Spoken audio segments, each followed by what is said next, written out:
Well, hello there and welcome to the bathroom of the dollhouse for another reading from The Secret Language of Birthdays by Goldschneider and Joost for July 29th, the day of cultural assessment. And here we have us an illustration, or a drawing if you like, at the top of the title page there, of an eggplant being assessed for its weight by way of a pulley system there.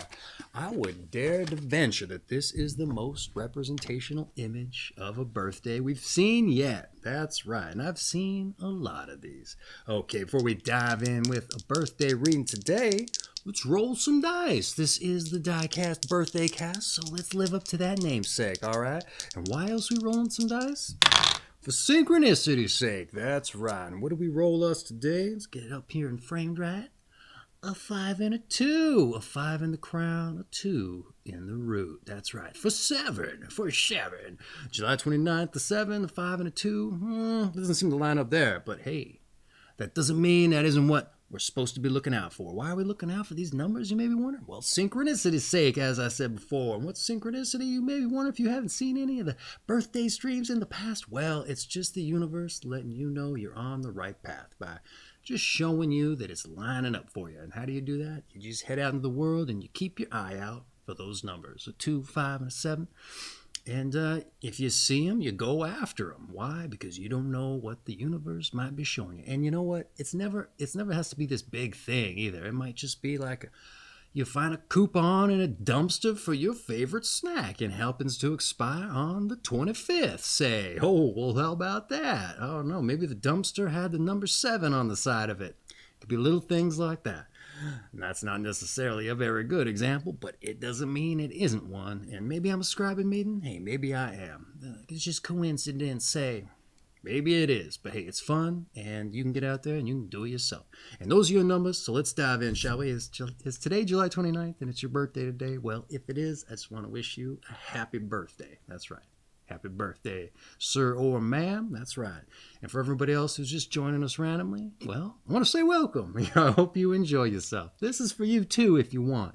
You go out, you get your numbers out there, too, all right? The intention is there, so they're for you, too. All right. Let's dive in, shall we? Your month is July, your day, the 29th. Your sign is 5 to 7 degrees Leo, of the Leo 1 period specifically. Your quality and elements is fixed fire. All right, before we get into the read here, I just want to give a little precursor. I'm got a little bit of a migraine going today. I'm on the edge there, so I feel a bit fried. So let's just see how much of this read I fumble. All right, should be fun. All right, July 29th, the day of cultural assessment. Those born on July 29 are highly adept at sizing up the characteristics, potential, morality, and accomplishments of those around them.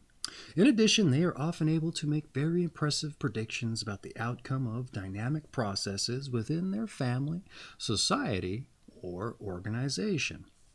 Those July 29 people involved in the competitive world of business, politics, government, or the military also tend to be shrewd assessors of foreign entities and or opposing forces. One difficulty attendant to this birthday, of course, is that in making observations about cultures, ethnicities, and nationalities, those born on this day may somehow contribute to stereotyping and prejudiced thinking.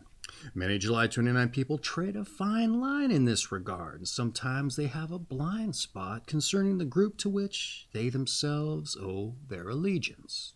Most often, they are more correct about the other groups they observe than about their own. Their patriotism, it seems, can cloud their objectivity. The metaphor of patriotism can, of course, refer to other loyalties, perhaps for a sports team, company, social set, etc. Within their circle, July 29 people function well as organizers and planners of events, and those born on this day usually take great pride in their children, mates, and relatives, and place importance on social functions that involve the whole family. They tend to be particularly protective of their own conjugal family unit, defending it against any threats to its integrity or material security. Because of their knowledge of group characters and relations, July 29 people may prove to be excellent arbiters in disputes. Understanding the culture of representatives and negotiators gives them an immediate insight into how to approach the parties concerned, including various protocol. As classroom teachers, social workers, labor mediators, or political party workers, those born on this day can be extremely valuable. Of course, since July 29 people have a tendency to place individuals in groups and categories, they can sometimes overlook important individual differences. As parents, they must ensure that they treat their children as individuals and encourage individuality in general.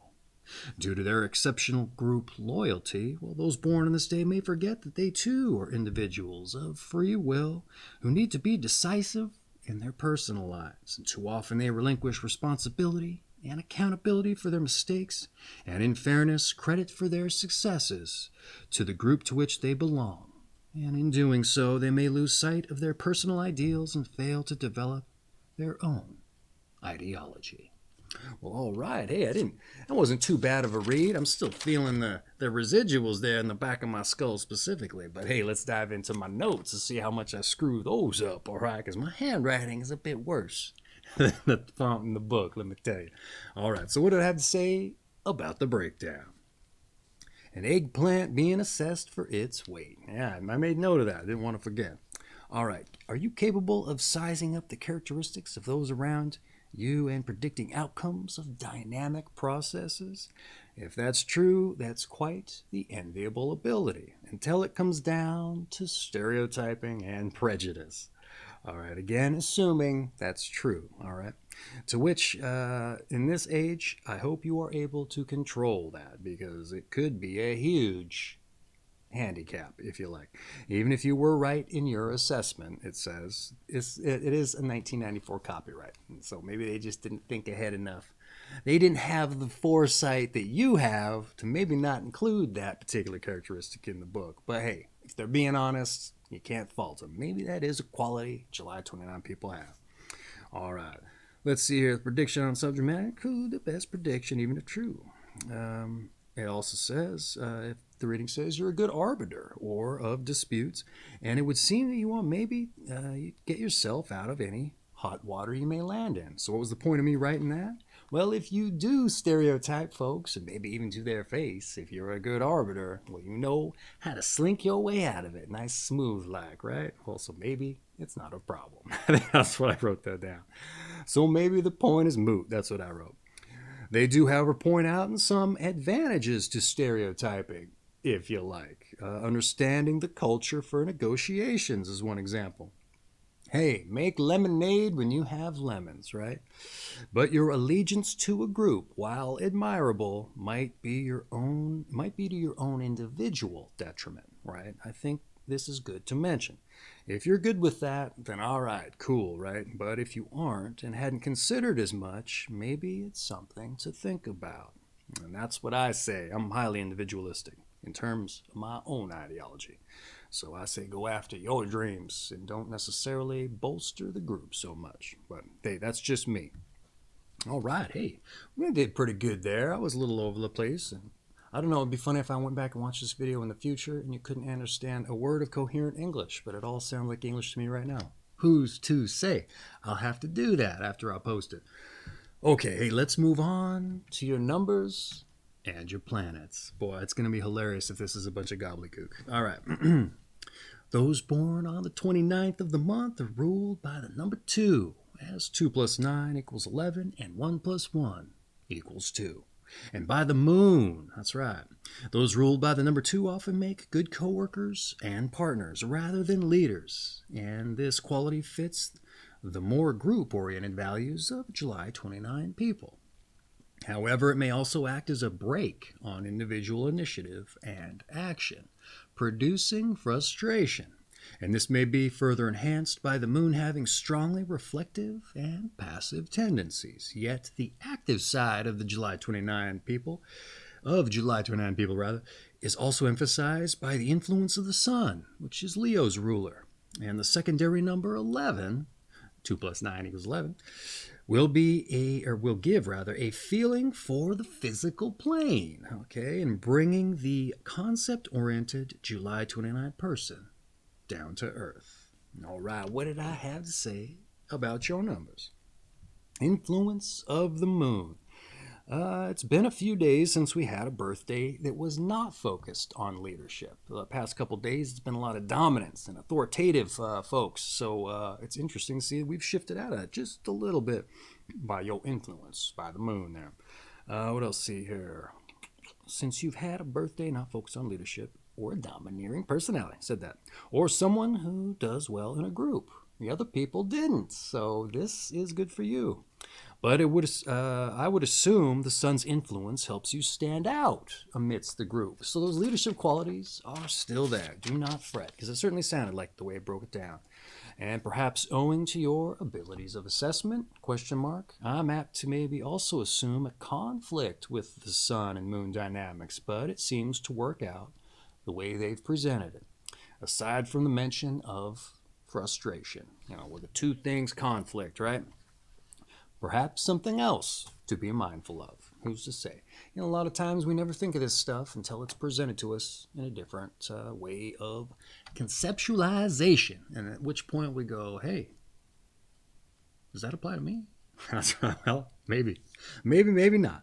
It's like that enlightenment, the Buddhist master hits his disciple, or whatever you might call his layperson, right in the head, and all of a sudden, boom, that's when they get their enlightenment, right? Maybe I could be that for you. Who's to say? All right, let's move on to your tarot. What are the more eclectic, metaphysical, new agey practices, I think, but it's fun, and it's here in the book, so let's give her a shot here. Let's see what it has to say. Second card of the Major Arcana is the Priestess, shown seated on her throne, calm and impenetrable. She is a spiritual woman who reveals hidden forces and secrets, empowering us with that knowledge. Favorable qualities of this card are silence, intuition, reserve, and discretion. Negative values are secretiveness, mistrust, indifference, and inertia.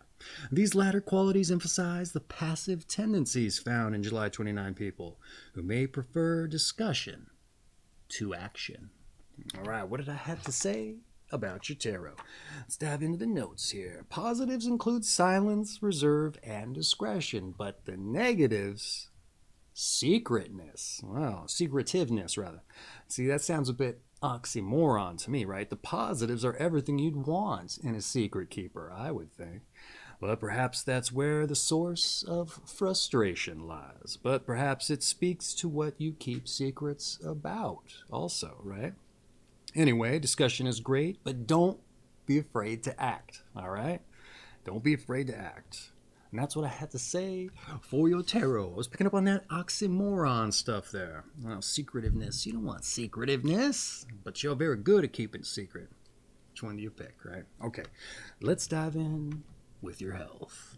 All right, some born on July 29th are overconcerned with hereditary illnesses suffered by their parents or siblings and are unfortunately convinced that they are too bound to a similar fate. They may also perceive their addictions, psychological instabilities, or deficiencies as familial. Many diseases are indeed genetically transmitted, but July 29 people must recognize that even in such cases, lifestyle and health choices are a factor, and that treatment, rehabilitation, and overcoming disabilities are not a matter of genetics, but active processes. Being structure-oriented, July 29 people usually subscribe to the wisdom of a particular diet and a sleep pattern, and generally have a sound idea of healthcare. All right, what do I have to say about your health? This one was a little unique, I will say. It kind of bucks the tradition of opening up a horoscope in the paper, and it's seeming like it applies to anyone. It says you're a little bit of a hypochondriac when it concerns the heraldry, the things you may have gotten passed down to you. All right, what did I have to say? And I mention that because I don't think I've read that before in any of these assessments. So you're unique there. All right, here we go. Hereditary disease and its effects. Hey, if this is true of you, I say true or not, work on just accepting it and moving on. Do what's required to treat it or live with it, but don't drown it in worry, all right? Don't drown in worry over it.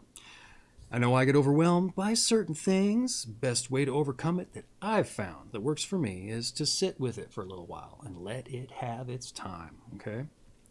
You give it its moments so that you can move on and give everything else its moments, all right? And I know it's going to weed back into your mind, but you got to be like, hey, man, I gave you your time, and you're going to get it again, but this is not the time, all right? I think that's it, and it works sometimes. Sometimes. So, but in any event, hey, give it a shot. That is if you have issues in the first place, all right? So that was what I had to say about your health, all right? And eat right, okay? Watch your diet.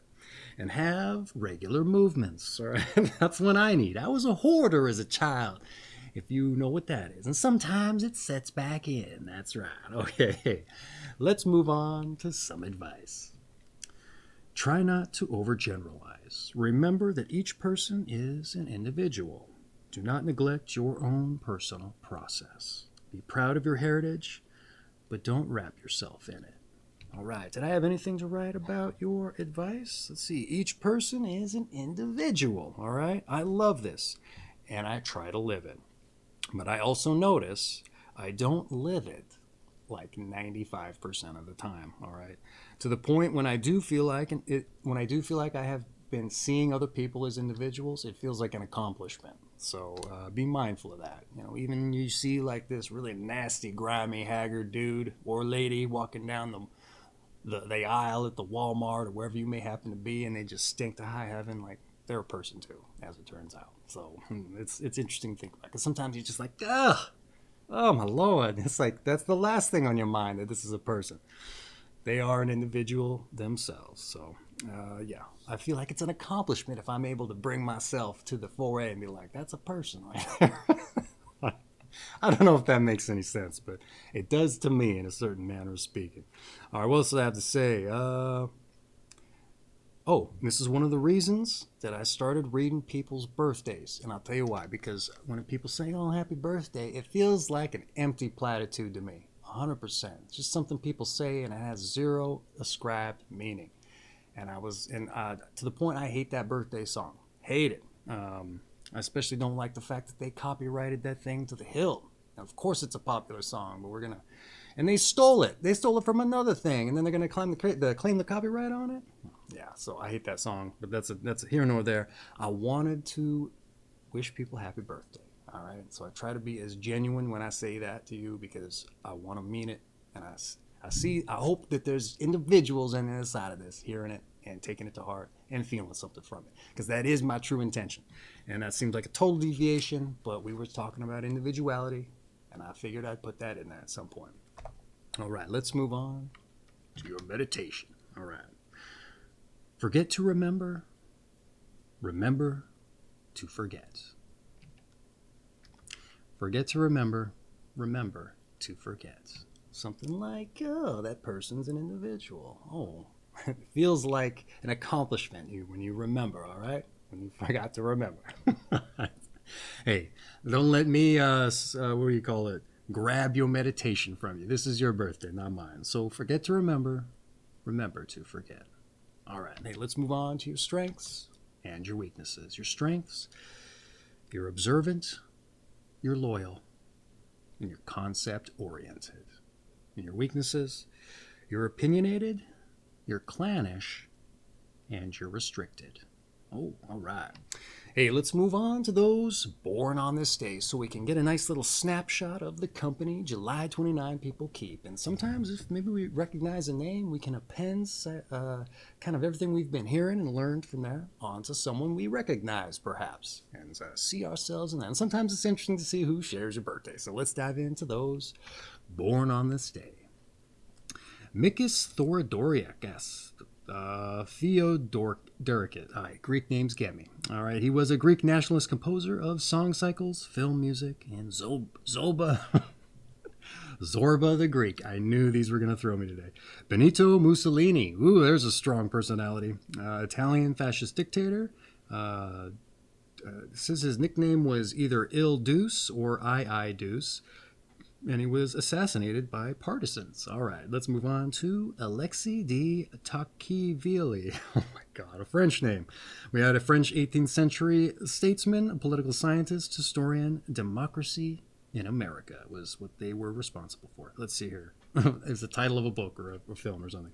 We got Dag Hammarskjöld, a Swedish economist, UN Secretary General, Nobel Peace Prize winner, and killed in a plane crash. We have Charlie Christian, the first name I can pronounce, was the first jazz electric guitarist of the Benny Goodman Band. So we have Elizabeth Hanford Dole, U.S. Transportation Secretary, Consumer Affairs Director. We also have Booth Tarkington, was a 19th, 20th century playwright, novelist of Penrod and Sam. We also have Ken Burns, the documentary filmmaker of the Civil War. If you haven't seen that, it's worth a watch, even though it's like 12 hours. But hey, we got Don Carter, the bowler, and a 6-time bowler of the year, and voted the greatest of all time. And that might not even apply to bowling. He's just the greatest of all time. We got William Powell, the film actor, teamed with Myrna Loy in the Thin Man series. We have Clara Bow, or Bow, film actress. We have Jenny Holzer, New York conceptual artist. We also have Paul Taylor, dance company founder. Bill Forsyth, Scottish film director of Local Hero. Great soundtrack by Mark Knopfler, though I don't think it's his birthday today. Let's find out. We have Owen Lattimore, a Sino-Soviet expert, McCarthy victim. We also have Harry Mulisch, was a Dutch novelist of The Attack. It was something he wrote, apparently. Nancy L. Kozenbaum, U.S. Senator of Kansas. Melvin Belly was a defense attorney. Marilyn Quayle, wife to U.S. Vice President Quayle. Dan Quayle. And Roger Butterfield, the writer of The American Past. And this has been Those Born on This Day. All right, hey, they got us at first with some of them names, didn't they there? So let's butcher ourselves there since we butchered some names. I tell you, it's the French, the Russian, anything Slavic usually. Greek does it. What else? Well, Swedish apparently. I didn't know that one. Anyhow, they throw the J in there and I don't know what to do with it. All right, let's take us out, shall we? Your season is summer, and your sign once again is Leo. Of the Leo 1 period specifically, move that in there. And your quality and element is fixed fire. And this has been July 29th, the day of cultural assessment. That's right. Hey, I didn't do too bad, right? Considering I got them residuals of a migraine now. Fighting it. I wanted to put an ice pack right here, but I was like, I don't have something that'll stay up like that. You don't care, right? Because if today's your birthday, I just want to extend to you a heartfelt happy birthday. Did you feel it? I mean to. All right, and for everybody else who's just joining us out of curiosity, well, hope you enjoyed yourself.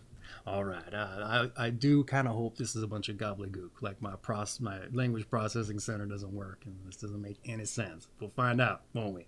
All right, hey, this has been Secret Language of Birthdays by Gary Goldschneider and Joost Elvers, and I have an affiliate link down in the description if you want to buy your own copy and dive in. I don't think anybody's bought one yet, but here nor there, we got to support them because they're supporting me by having produced this book. And you're going to love it if you get it. I'm telling you, it's going to grace your coffee table, and it's going to get the conversation started whenever you have company over, for better or for worse. All right. Once again, your numbers, 5 and a 2 for 7. Get out there, find your universal daily numbers, and let the universe show you your path. All right. Once again, happy birthday. All right. Take care of yourselves.